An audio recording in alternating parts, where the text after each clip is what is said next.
مرتضی شیر خدا کرم اللہ وجہ الکریم کا ایک واقعہ سناتا ہوں، سننے کے لیے تیار ہیں؟ حضرت علی رضی اللہ تعالیٰ عنہ کے بارے میں حضرت علی بن ربیعہ رضی اللہ تعالیٰ عنہ سے روایت ہے، فرماتے ہیں میں ایک مرتبہ حضرت علی مرتضی شیر خدا کرم اللہ وجہ الکریم کی بارگاہ میں حاضر تھا، تو میں نے دیکھا کہ حضرت علی رضی اللہ تعالیٰ عنہ کسی گھوڑے پر سوار ہونے لگے۔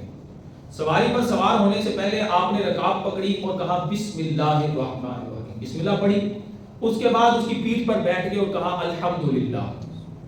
پھر آپ نے یہ آیت قرآنی جو سفر کی دعا ہے یہ پڑھی، سبحان الذی سخر لنا ھذا وما كنا له مقرنین وانا الی ربنا لمنقلبون، جس کا مفہوم ہے کہ پاکی ہے اس ذات کی جس نے مجھے یہ سواری میرے تابع کر دی ہے اور ہمیں اسی کی طرف لوٹ کر جانا ہے۔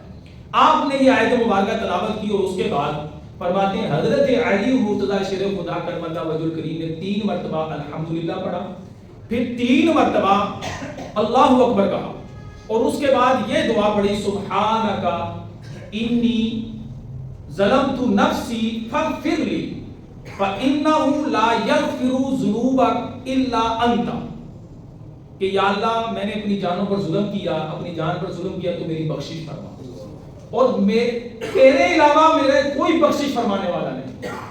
یہ کون کہہ رہا ہے؟ حضرت علی مرتضی شیر خدا۔ اب اس کے بعد آپ مسکرا دیے۔ حضرت علی بن ربیعہ کہتے ہیں میں نے عرض کی حضور آپ کیوں مسکرائے؟ کہا کہ ثنا رسول اللہ صلی اللہ علیہ وسلم کما ثنا، جیسا میں نے کیا ہے ایسا ہی میں نے رسول اللہ صلی اللہ علیہ وسلم کو کرتے دیکھا۔ جو نبی کرے وہی صحابی کرے، اور نبی پاک صلی اللہ علیہ وسلم نے سواری پر سوار ہوتے وقت یہی عمل کیا، لیکن پھر آقا علیہ السلام سے صحابی نے عرض کی حضور آپ اس طرح کیوں کر رہے ہیں، آپ کیوں مسکرائے اور یہ دعا کیوں پڑھی؟ کہا کہ اللہ رب العزت سے جب بندہ اپنے گناہوں کی توبہ کرتا ہے تو رب اس بندے سے خوش ہوتا ہے کہ یہ وہ بندہ ہے کہ جو یہ سمجھ رہا ہے کہ میرے علاوہ کوئی گناہوں کی بخشش کرنے والا نہیں ہے۔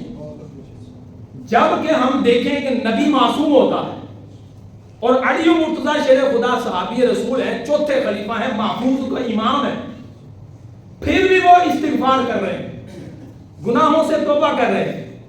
ہمیں کتنی توبہ کرنے کی ضرورت ہے؟